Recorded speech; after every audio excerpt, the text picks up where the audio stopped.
Alrighty. So this is going to be a reading for my Capricorns. Thank you so much for joining me here. Today we're going to be doing a 72-hour forecast from March 8th until the 10th. So let's go ahead and get into it. If you would like to see more of my readings, subscribe. And if you would like a personal, check out the description box, okay? Capricorns, March 8th through the 10th.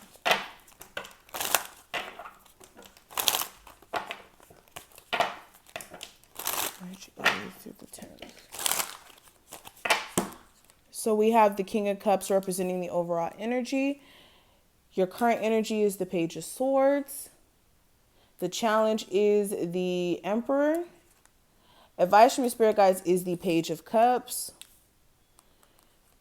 What you need to watch out for is the Ten of Wands, and then the outcome is the Four of Wands. Capricorns from March 8th through the 10th.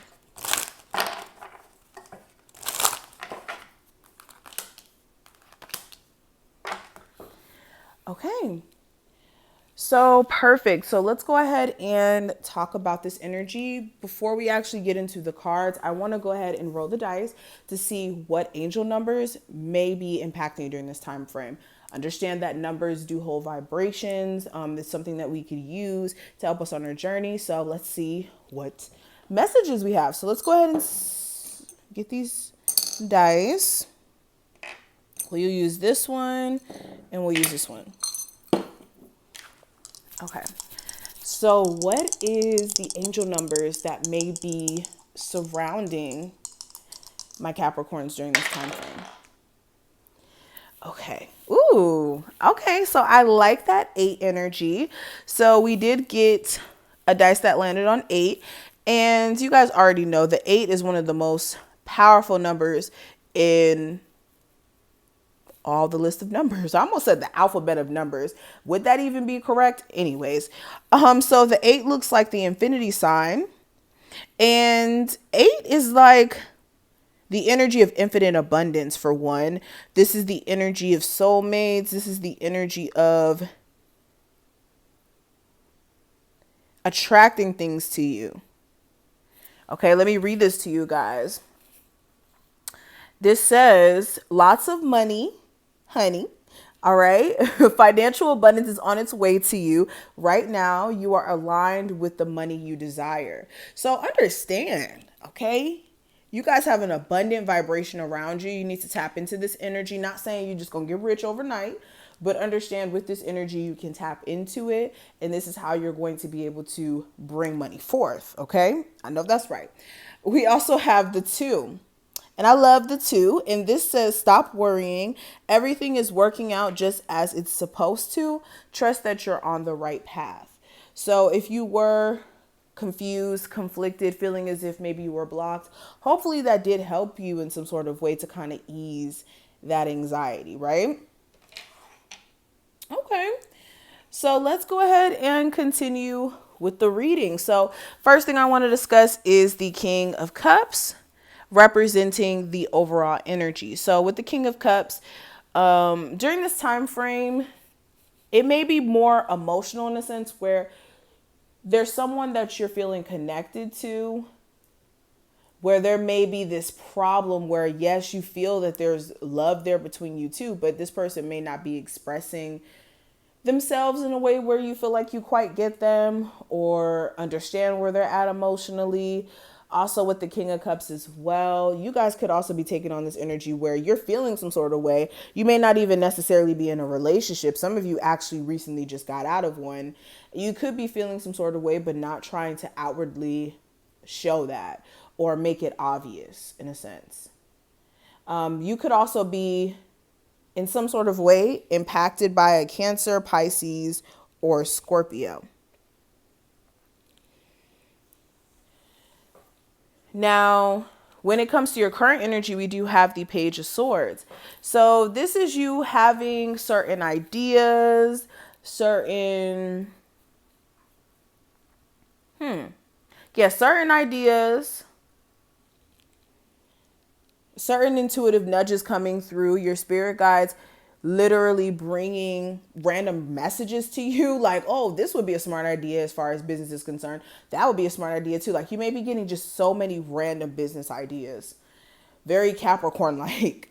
Also with the Page of Swords as well, you guys may get into like a small riffraff, or you just recently got into a small riffraff with like maybe somebody a little bit younger than you in energy. For some of you, this could have even been like your child.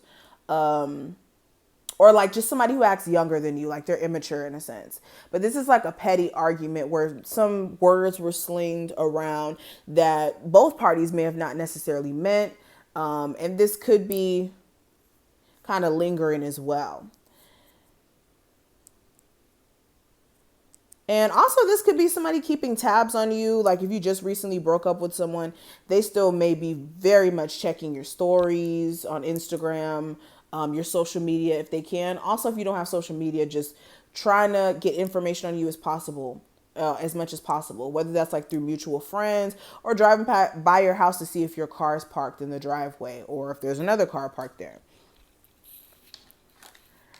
Now, when it comes to the obstacle or the challenge, we do have the Emperor. So this could be the father of your children or the mother of your children.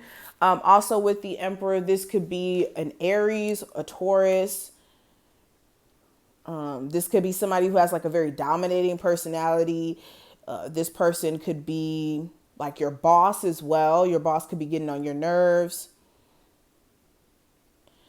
This could also be stubbornness, like you and another person being very headstrong as well. But the advice here with the Page of Cups, this is you making sure that you guys are trying to be, that you're trying to have a more mature approach when it comes to dealing with matters of the heart. Like whenever you guys do have arguments, this is trying to be more mature about handling these arguments. Because for a lot of you, the reason why, a certain reason why your relationship with someone may not be like working or there's constant issues with you guys keeping it together is because there's like this emotional immaturity. And it's like you guys both care about each other. It's just the immaturity aspect. And also, if you know somebody just would never grow the hell up, you need to stop giving them energy. Because if you are knowingly dealing with somebody who's immature, then don't do that to yourself, okay? Especially if you cannot put up with the sweet nothings, like saying all the sweet nothings, but then the action part not leading up to what you're saying. Now, when it comes to what I see for what you need to watch out for with the Ten of Wands, this is stress, okay? This is putting too much on your plate financially or like literally. So if you're like moving or something, this is making sure you're not carrying furniture that you can't lift up, especially if you're a woman watching this, okay? So this is stress. This is making sure that also you're not carrying your burdens or things that have stressed you out up until this point into another relationship or with.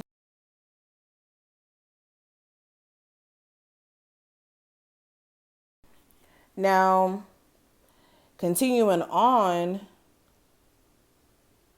yeah, this is also making sure as well that you're finding some sort of way to declutter yourself as far as like your mind is concerned, decluttering the mind, but also decluttering things that you have buried within you more on an energetic level.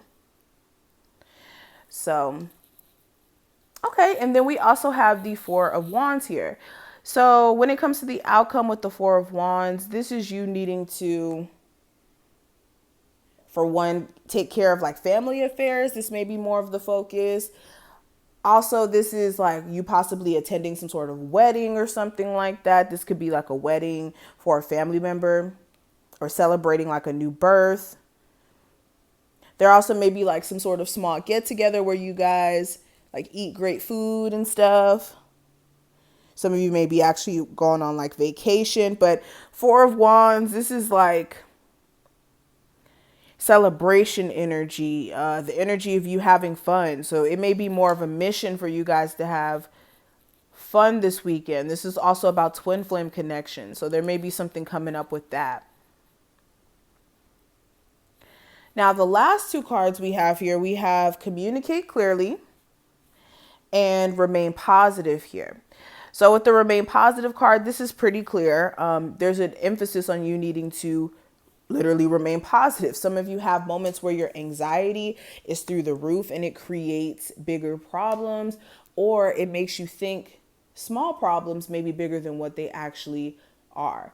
I always say this, the best thing to do is to make sure that you don't surround yourself with so much anxiety or fear when it comes to the future or the outcome of something. But think of it in a way where you understand that regardless of what was to happen in any situation, there's still going to be a good outcome for you. There's still going to be an outcome that works out to your benefit. We also have communicate clearly. So this is making sure in your relationships that you're being clear with your person in terms of what you need, also what you will not accept, and standing on that. It's one thing for you to, let somebody know that you won't stand for cheating, but if they keep cheating on you and then you don't actually follow through with your own word, then your word doesn't even become solid. Like your word isn't bond in a sense. So make sure you're communicating clearly, meaning what you say and saying what you mean, so that there's no way that people can get it misconstrued. Okay, but this is what I see. I hope that I put things in perspective for you. If you did enjoy, thumbs this video up, subscribe, check out the description if you want a personal, and I will see you in the next one.